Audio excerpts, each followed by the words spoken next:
Hello everyone, welcome back. Learn English with fun అనే సిరీస్లో ఇది సెకండ్ వీడియో. ఈనాడు పేపర్లో వచ్చే ఫన్నీ డైలాగ్స్ని మనం ఈ వీడియోస్లో ట్రాన్స్లేట్ చేస్తూ ఉన్నాం. ఒక న్యూ లాంగ్వేజ్ నేర్చుకోవాలంటే మనకి 1,00,000 మార్గాలు ఉంటాయి కదా, అందులో ఇది ఒకటి అనమాట. ట్రాన్స్లేషన్ స్టార్ట్ చేసే ముందు మీకు ఒక చిన్న ప్రశ్న అడగబోతా ఉన్నాను. స్క్రీన్ పైన ఒక సెంటెన్స్ కనిపిస్తుంది కదా, అది you will be tired of writing at the time you finish your research. ఈ సెంటెన్స్లో ఒక చిన్న మిస్టేక్ ఉంది, దాని కరెక్షన్ కూడా కింద ఆప్షన్స్లో ఇచ్చాను. రైట్ ఆన్సర్ ఏంటో కామెంట్ చేయండి, చూద్దాం ఎంతమంది కరెక్ట్ ఆన్సర్ గెస్ చేయగలరు. Let's start the translation. So ఇది ఒక వైఫ్ అండ్ హస్బెండ్ మధ్య జరిగినటువంటి ఒక ఫన్నీ కాన్వర్జేషన్. సో చాలా ఫన్నీగా ఉండబోతోంది. సో వీడియోని ఎండ్ వరకు చూడండి. సో ఇక్కడ భార్య భర్తతో ఇలా ఉంటా ఉంది, మీ షర్ట్ పనివాడికి ఎందుకు ఇచ్చారండి?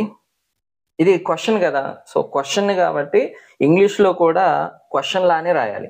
కానీ చాలా మంది చేసే మిస్టేక్ ఏంటంటే క్వశ్చన్ని స్టేట్మెంట్ లాగా ఇంగ్లీష్లో చెప్పేస్తూ ఉంటారు. సో ఎలాగంటే ఎగ్జాంపుల్ చూస్తే, నిన్న ఎక్కడికి వెళ్ళావు అంటే నిన్న నువ్వు ఎక్కడికి వెళ్ళావు అని అడుగుతూ ఉంటారు కదా అప్పుడప్పుడు. సో దాన్ని ఇంగ్లీష్లో అడగడానికి వేర్ యూ వెంట్ యెస్టర్డే అని అడిగేస్తారు.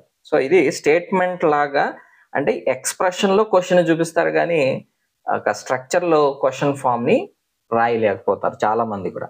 అది రాంగ్ యూసేజ్. ఈ క్వశ్చన్ రాయాలి అంటే ఇంగ్లీష్లో మనకి ఫస్ట్ గుర్తుకు రావాల్సిన కొన్ని ఉంటాయి. ఏవేంటంటే WH words, do forms, be forms, have forms and modal verbs.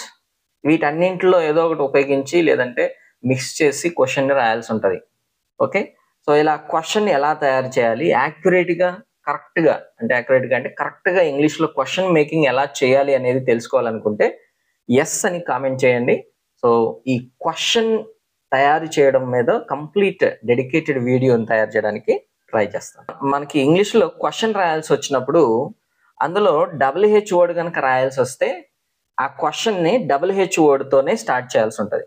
WH word sentence మధ్యలో కానీ చివరిలో కానీ రాయడానికి కుదరదు. సో మనకున్న ఈ క్వశ్చన్లో కూడా ఎందుకు అనే ఎక్స్ప్రెషన్ వచ్చింది కదా, వైఫ్ అడుగుతున్నప్పుడు ఎందుకు ఇచ్చారండి అని అంటుంది కదా, ఎందుకు అన్న ఎక్స్ప్రెషన్ ఉంది కాబట్టి ఇక్కడ వై అనే WH వర్డ్ని యూజ్ చేయాల్సి ఉంటుంది. సో మన క్వశ్చన్ కూడా ఇప్పుడు వైతో స్టార్ట్ చేయాలన్నమాట. ఓకే, ఇక్కడ మళ్ళీ ఇచ్చారండి అని అంది కదా, ఇచ్చారండి అంటే ఇక్కడ ఇవ్వడం తీసుకోవడం అనేవి ఫిజికల్ యాక్షన్స్ కదా. సో ఫిజికల్ యాక్షన్ కాబట్టి ఇక్కడ మనం వై తర్వాత WH వర్డ్ తర్వాత డూ ఫామ్ తీసుకోవాల్సి ఉంటుంది. ఇవ్వడం అనేది జరిగిపోయింది కదా, సో జరిగిపోయింది కాబట్టి దానికి పాస్ట్ ఫామ్ని రాయాల్సి ఉంటుంది, అంటే డిడ్. సో వై డిడ్ అనే రెండు హెల్పింగ్ వర్బ్స్తో క్వశ్చన్ని స్టార్ట్ చేసాం. వీటి తర్వాత మనకి సబ్జెక్ట్ని తీసుకోవాల్సి ఉంటుంది.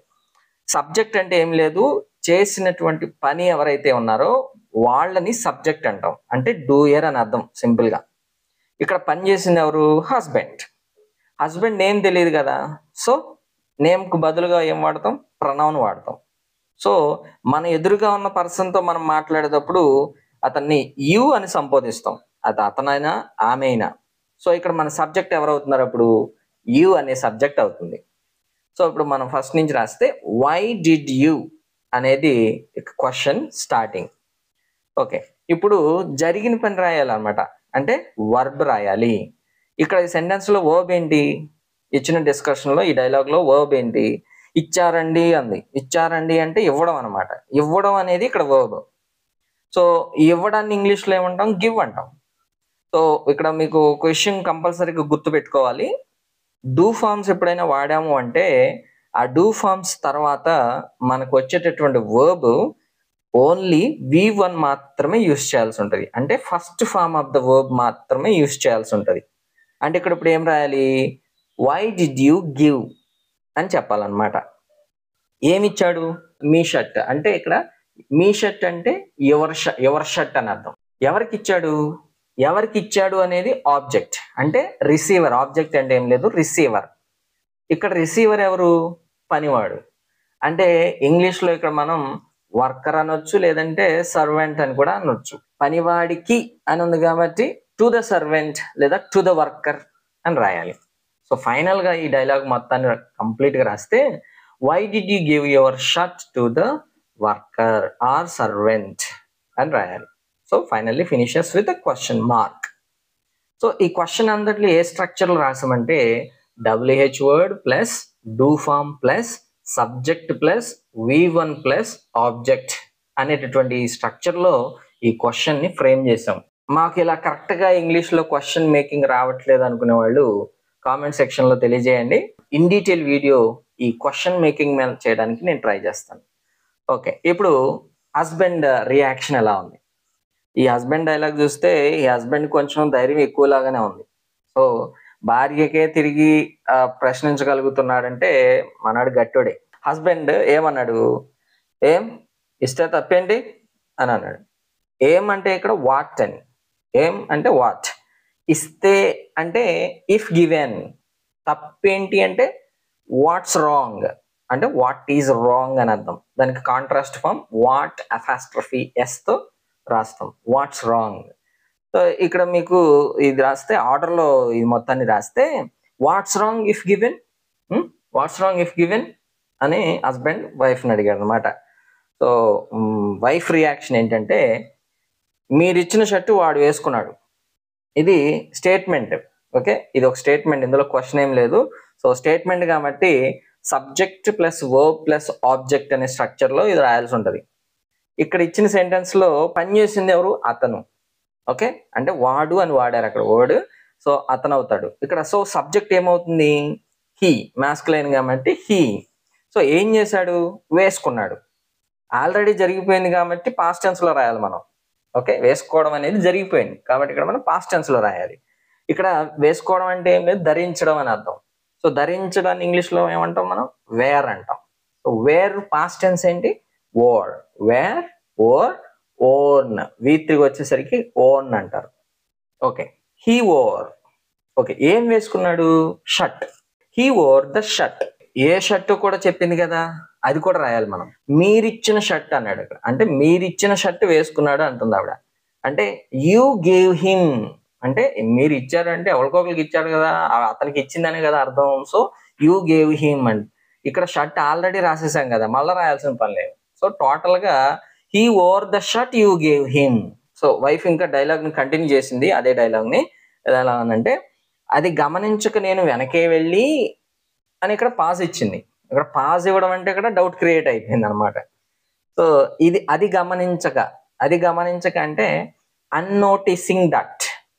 ఇక్కడ నోటీస్ అంటే గమనించడం. సో విదౌట్ నోటీసింగ్ అని కూడా రాయొచ్చు, కానీ ఇక్కడ ఆ డైలాగ్ లో ఫీల్ అండ్ యాక్యురసీ తీసుకురావడం కోసం మనం ఇక్కడ నోటీస్ ని పార్టిసిపుల్ గా యూజ్ చేసాం అనమాట. ఇది నెగటివ్ కాబట్టి అన్ అనేది యాడ్ చేయడం జరిగింది. సో అన్నోటీసింగ్, అది అంటే దట్, అన్నోటీసింగ్ దట్. నేను వెనకే వెళ్ళి, నేను అంటే ఐ అంటాం. సో వెనకే అంటే బిహైండ్, వెళ్ళి అంటే ఇక్కడ వెంట్ అని రాయొచ్చు. So unnoticing that I went behind. ఇక్కడ హస్బెండ్స్ కి ఆత్రం ఎక్కువ కదా, సో ఆవిడ పూర్తిగా డైలాగ్ చెప్పకుండానే ఇక్కడ మనోడు మధ్యలో దూరేసి అడిగేస్తా ఉన్నాడు. ఇక భర్త ఇలా అడుగుతా ఉన్నాడు, హస్బెండ్ ఏం అడుగుతున్నాడు? వెనకే వెళ్ళి ఏం చేసావు అని ఆత్రంగా అడిగేశాడు. సో వెనకే వెళ్ళి అంటే గోయింగ్ బిహైండ్. ఇక్కడ ముందు సెంటెన్స్ గమనించారా మీరు? ముందు సెంటెన్స్ లోనేమో వెంట బిహైండ్ అని రాసాం, అదే డైలాగ్ కి వెంట బిహైండ్ అని రాసాం. మరి ఇక్కడేమో గోయింగ్ బిహైండ్ అని ఎందుకు రాసామంటారు? సో ముందు సెంటెన్స్ లో ఆల్రెడీ అన్నోటీసింగ్ అనే పార్టిసిపుల్ రాసాం కదా, సో అది కూడా పార్టిసిపుల్ రాస్తే సెంటెన్స్ స్ట్రక్చర్ పాడైపోద్ది, అంటే మీనింగ్ఫుల్ గాను అంత ఆడిబుల్ గా ఉండదు సెంటెన్స్. గోయింగ్ అనే ప్లేస్ లో ఇక్కడ వెంట అని రాయడం జరిగింది ఫస్ట్ ముందు సెంటెన్స్ లో, ఇక్కడేమో గోయింగ్ అని రాసాం, అదే డిఫరెన్స్. ఓకే, ఏం చేసావు అని అడిగాడు. ఏం చేసావు అంటే వాట్ డిడ్ యూ డూ అని రాయాలి. భార్య ఏం చెప్పింది? అబ్బే ఏం లేదండి. ఓ నథింగ్. అబ్బే ఏం లేదంటే నథింగ్ అని చెప్పొచ్చు. హస్బెండ్ ఏం చెప్పాడు? చెప్పవే ఏం చేసావో అని మనోడు ఎక్సైట్మెంట్తో, కంప్లీట్ ఎక్సైట్మెంట్తో అడుగుతా ఉన్నాడు. చెప్పవే అంటే ఇక్కడ టెల్ మీ అని ఇంగ్లీష్లో రాయాల్సి ఉంటుంది. ఏం చేసావో అంటే వాట్ యూ డిడ్ అని రాయాలి, ఇలా వాట్ యూ డిడ్ అని రాయాలి. ఇది ఇక్కడ క్వశ్చన్ కాదు, అందుకే ఇక్కడ సబ్జెక్ట్ ని ముందు రాసి డిడ్ ని తర్వాత రాసాం, అది గమనించాలి మీరు. సో ఎక్స్క్లమేటరీ మార్క్ తో ఎండ్ అయింది, క్వశ్చన్ మార్క్ లేదు కాబట్టి అది క్వశ్చన్ కాదు. సో అందుకే ముందు సబ్జెక్ట్ ని రాసాం, తర్వాత డిడ్ అని రాయచ్చు. వైఫ్ డైలాగ్ ఏంటి, వైఫ్ ఏం చెప్పింది, మీరు అనుకుని వెనకే వెళ్ళి అప్పడాల కర్రతో లాగి పెట్టి తల మీద ఒకటి ఇచ్చానండి. ఇక్కడ దీన్ని ఎలా చేస్తున్నా, I went behind thinking it was you. మీరు అనుకుని వెనకే వెళ్ళి, okay, I went behind thinking it was you. అప్పడాల కర్ర అంటే ఇంగ్లీష్లో రోలింగ్ పిన్ అన్నాను, అప్పడాల కర్రని లాగి పెట్టి అంటే ఇక్కడ ఇది ఒక తెలుగులో వాడే స్లాంగ్. లాగి పెట్టి కొట్టాడంటే అది దానికి ఇంగ్లీష్లో యాజ్ ఇట్ ఈజ్ ట్రాన్స్లేషన్ చేయకూడదు. ఇక్కడ లాగి పెట్టి కొట్టడం అంటే ఏంటి, గట్టిగా కొట్టాడు అని. ఇక్కడ గట్టిగా అంటే ఇంగ్లీష్లో ఏం రాయొచ్చు, స్ట్రాంగ్లీ అని రాయొచ్చు. ఇక్కడ ఒక్కటి ఇచ్చానండి అంటే, ఒక్కటి ఇచ్చానంటే ఇక్కడ ఇవ్వడం అంటే ఏదో ఇవ్వడం తీసుకోవడం కాదు, కొట్టడం అని అర్థం. అంటే కొట్టడం అంటే ఇక్కడ హిట్ అని రాయాలి ఇంగ్లీష్లో. అండ్ ఫైనల్గా రాస్తాం, I went behind thinking it was you. I hit him strongly with the rolling pin on the head. That's all for now. I hope you enjoyed the video. మీ సూచనలు సలహాలు ఏమైనా ఉంటే కామెంట్ సెక్షన్లో తెలియజేయండి. మరొక మంచి వీడియోతో మళ్ళీ కలుద్దాం. అంతవరకు సెలవు. Thank you. See you soon.